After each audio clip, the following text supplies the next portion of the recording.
बिहार में एनडीए की प्रचंड जीत के बाद अब उत्तर प्रदेश में एसआईआर का मुद्दा गरमाता हुआ नजर आ रहा है, क्योंकि जैसे ही बिहार का चुनाव परिणाम सामने आया, अखिलेश यादव ने ऐलान कर दिया कि वे यूपी में एसआईआर नहीं होने देंगे।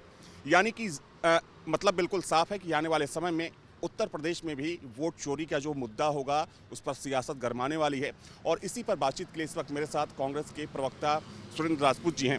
सर, वहाँ तो वोट चोरी का जो मुद्दा था वो फेल हो गया, यहाँ पर भी विपक्ष जो है अब एसआईआर पर चूकने की कोशिश कर रहा है। क्या लग रहा है कि वो मुद्दा यहाँ काम आएगा? आपको लगता है कि मुद्दा फेल हो गया? 66 भारतीय जनता पार्टी की फंक्शनरी, ऑफिशियल फंक्शनरी दिल्ली में, हरियाणा में वोट डाल करके बिहार में वोट डाला है और आपको लगता है मुद्दा फेल हो गया?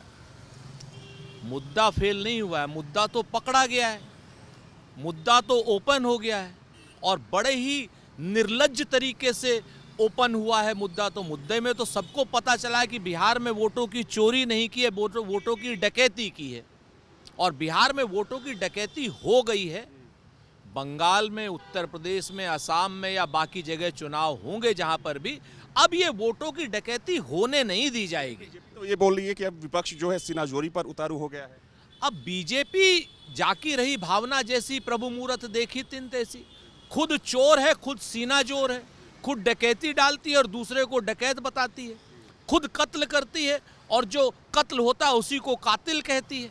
तो ये तो भारतीय जनता पार्टी का पहले से सोचाया शिगुफा है कि अपने आप को संत बताने के लिए दूसरों को डकैत बता दो, दूसरों को मुद्दा विहीन बता दो। आज की डेट में भारतीय जनता पार्टी और चुनाव आयोग ने मिलकर के जो चोरी की है वोटों की, जो डकैती की है, जो वोट तंत्र में लूट तंत्र को जो शामिल कर दिया है, जो पैसे के तंत्र को शामिल कर दिया है, आने वाला समय इन सब चीज़ों को नकारेगा। जनता जागरूक होगी। आप आखिरी डकैती की है बिहार में भारतीय जनता पार्टी। लेकिन सर, बिहार की जनता बोल रही है, जो तमाम एक्सपर्ट्स हैं उनका ये मानना है कि बिहार में सभी वर्गों के लोगों ने बीजेपी को वोट किया है। और आपने तस्वीरें देखी होंगी कि जब चुनाव परिणाम सामने आ रहा था तो अल्पसंख्यक समुदाय के लोग भी कहीं ना कहीं उत्साहित नजर आ रहे थे, बीजेपी के पक्ष में नारे लगा रहे थे।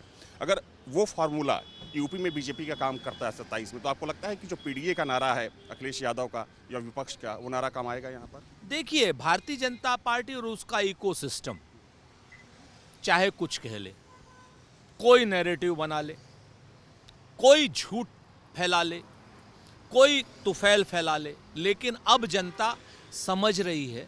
आप भारतीय जनता पार्टी के पक्ष की बातें तो सुन पा रहे हैं वहां पर, लेकिन भारतीय जनता पार्टी के जो विरोध के स्वर हैं पूरे बिहार में, नल से, नील से, कोल से, भील से, पिछड़े से, दलित से, आदिवासी से, महिला से, नौजवान से, किसान से, अल्पसंख्यक से, और जो लाठियां युवाओं को पड़ी हुई हैं, जिनको नौकरियों की जगह लाठियां मिल रही हैं, उनसे आप नहीं पूछ रहे हैं। सच बात यह, जब आप उनसे पूछ करके देखेंगे तो आपको पता चलेगा कि भारतीय जनता पार्टी के तंत्र, मंत्र और यंत्र के बियॉन्ड भी बिहार है।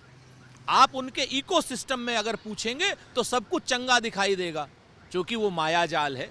वो कहीं ना कहीं वो मायावी लोग हैं, और ये ऐसे मायावी लोग हैं, मदन कुंडू जादूगर की तरीके से एक पर्दे के पीछे ताजमहल को ख़त्म कर देते, हाथी को गायब कर देते हैं। तो सच बात तो ये है कि जो इस वक्त बिहार में एक माया जाल इन्होंने फैला रखा है, ये आखिरी माया जाल है। ये भ्रम का जाल टूटेगा और आपको जनता की चीखें सुनाई देंगी।